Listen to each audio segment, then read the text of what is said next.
Right now at 4 o'clock, our weather impact team is tracking more rain showers like we saw last night, and we saw some Saturday as well.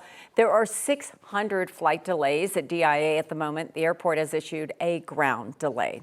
Thanks for joining us. I'm Kim Christensen. And I'm Sam Shocker. We've been socked in with clouds today. Take a look at this drone view our photographer, Brian Wendling, got today. We're still waiting on the drone view. Do we have it? Do we not? Maybe we don't.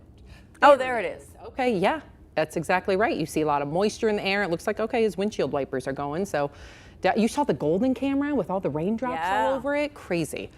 We did struggle to get out of the 60s today. It truly felt like the next season that we're about to step into, and now we're going to see that rain. Places like Thornton already seeing it coming down pretty steady. Our Spencer Soischer sent us this view as he was driving out to Thornton off of 168th. I think that was more the video we saw earlier. This might be the drone. Yes. Let's do the switcheroo, little Kathy. flip-flop. Either way, we're looking at gloomy, rainy weather. Yeah, I love the view. Kind of cloudy, and it's cool, and that beneficial rain really helping fire managers in their efforts after record high temperatures for multiple weeks and multiple wildfires burning across the state. Today, we have temperatures in the 70s. We have gentle rain showers here, tracking some heavier showers in some of the burn scar areas, so always a concern for flooding there. But the general temperature trend for August is really something. 69 here at the 9 News studio, 69 in Greeley, 80s out across the western slope. We have a bunch of clouds across the area with the line of storms moving from the northwest to the east, and some of these storms are moving slowly. So flash flood warnings have been posted for El Paso County. Concerns for 1 to 2 inches of rain around Monument, Falcon, Colorado Springs, creating some flooding issues. And then up north in some of the burn scar areas, we've seen thunder, lightning, and showers now moving into Arvada, Broomfield, and Lakewood. Also tracking showers and thunderstorms in southwestern Colorado. The severe weather threat is low, but a flash flood threat is growing. A flood watch through western Colorado and south of Denver from Colorado Springs down to the New Mexico line throughout the evening for storms that will bring heavy downpours on saturated soils off and on over the course of the next 3 to 4 hours. Temperatures in the 60s will stay there through 9 o'clock. And coming up, how long will this cool weather trend last? We'll talk about that and look ahead to a warmer, drier weekend outlook in just a bit. Thanks, Kathy. Right now, firefighters in Colorado are really hoping for some rain. They hope that it's going to be helpful, but they don't want to cause flash flooding in the burn scar areas. The Lee fire burning near Meeker in western Colorado is almost contained, standing at 90% right now. Crews say fire activity remained minimal overnight. It's still holding steady, about 137,000 acres, still not quite as large as the Hayman fire. Another town meeting will be held tonight for the Derby fire burning near Dotsero. The fire remains uncontained. Nearly 650 fire personnel are working that fire. That fire has burned about 5,300 acres in size. The town meeting is at 6:30 at the Gypsum Town Hall. Firefighters in California are racing to contain the picket fire as it threatens Napa vineyards. It's getting a lot of resources, about 2,000 people to fight from the air and ground. The picket fire is more than 6,800 acres. The fire has burned in the relatively remote hills of Napa County through several nearby vineyards, and more than 600 structures are currently threatened. New at 4, we have confirmed the Pueblo County coroner has been removed from the state's Coroners Association board over unethical practices. An inspector found decomposing bodies in the funeral home he owns. That discovery was part of a new state law mandated inspection. Brian Cotter is the Pueblo County coroner. The state says the 20 bodies found in his mortuary were removed over the weekend. The process to identify them, though, could take months.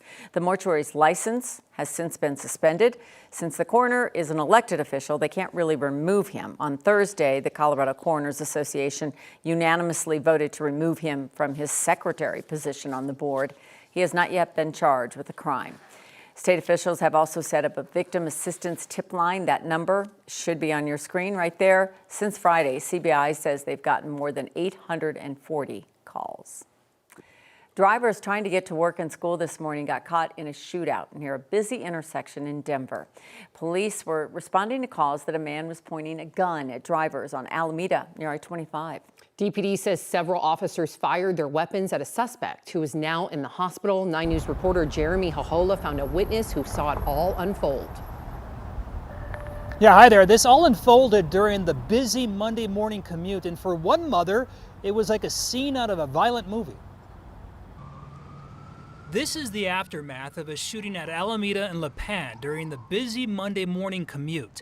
Denver police tell us they were responding to reports of a man pointing a gun at people as they drove by on Alameda. Cops were everywhere. I mean, they were running up and down the freeway. They were on the side of the street. And next thing you know, at the light, you hear gunfire. Demetria Moore tells us she just dropped off her kids at school. It was like we were trapped in a live action video.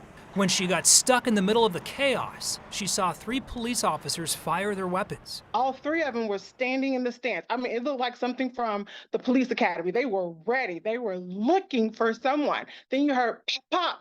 Next thing you know, the officers opened gunfire. And I'm like, oh my God. My sister said, Dee, is that gunfire? I said, yes, they are in an active shooting right now with someone. It just evolved so very quickly that the officers were unable to do any kind of de-escalation or anything like that. I mean, they were under immediate threat.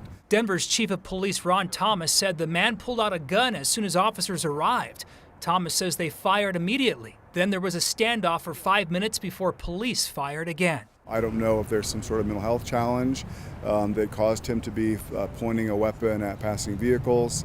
And then when the officers arrived, he then trained his weapon on those officers. And when I say they were on it, they were on it. So hats off to the police department for making sure those kids and the people who were around were taken care of. Now, it's actually unknown if this suspect fired his gun towards police officers, but it's clear officers fired their guns here. You can see after the scene has been cleared, numerous bullet markings left here by police. These are evidence tags by evidence technicians here. So I count 12 bullet holes on this wall here. In the meantime, the suspect still remains in the hospital. He has undergone surgery. Right now, he is still in critical condition. Live in Denver, Jeremy Hohola, 9 News. And Jeremy, we know that you're learning additional details as the time goes on, and we know that you will bring that to us as you learn it. Jeremy Hohola, thank you. President Trump signed executive orders today aimed at eliminating cashless bail. According to the White House, the order threatens federal funding in cities if they don't change cashless bail policies. Trump signed another executive order aimed at prosecuting people who desecrate the American flag. The order, though, could hit a legal obstacle. The Supreme Court decided in 1989 that flag burning was protected by the First Amendment.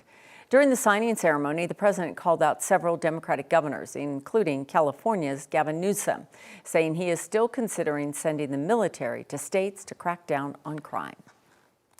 Kilmar Abrego Garcia, the man who was mistakenly deported to a notorious prison in El Salvador, is back in ICE custody. Yeah, it happened this morning at the immigration check-in. Abrego's attorney said that they expected this. NBC's Gary Grumbach has more. Kilmar Abrego Garcia has been taken into ICE custody in the building behind me during an ICE check-in that he had this morning just before 8 a.m. His attorney, Simon Sandoval Motionberg, came out shortly after the meeting and explained that during the meeting, they asked why he was being detained. They got no answer. They asked if they were going to be able to get paperwork about his detainment. They got no commitment on that. They asked where he was being sent to, what detention center. They got no answer on that. But there were several points in terms of what the deal could have been, this plea deal between Kilmar Abrego Garcia and the Department of Justice. Several different options here that seemed to be on the table at the beginning of the day. First was he would plead guilty to the federal charges against him in Tennessee and then be deported to Costa Rica after serving a sentence. The second option was to be deported to Uganda as soon as Wednesday. And the third option, which it seems most likely that his attorneys are heading towards, is to fight the deportation to Uganda to ensure he has a due process before he's deported anywhere out of the U.S. Back to you. And in the last 2 hours, a judge ruled that Garcia must stay in the U.S. for now to give proper due process to fight his potential deportation. Car, audio, and electronics store Car Toys is filing for Chapter 11 bankruptcy. That's according to our partners at the Denver Business Journal. In the filing, Car Toys says it plans to sell most stores. The company has 47 locations across 4 states. 35 of them will be sold. The remaining locations will just close. 6 of the stores in Colorado will be sold. Our partners at DBJ say the 3 locations, though, will close, including the one in Broadway in Denver. The filings say the company has lost money in each of the past 3 years, hit by shifting customer demand.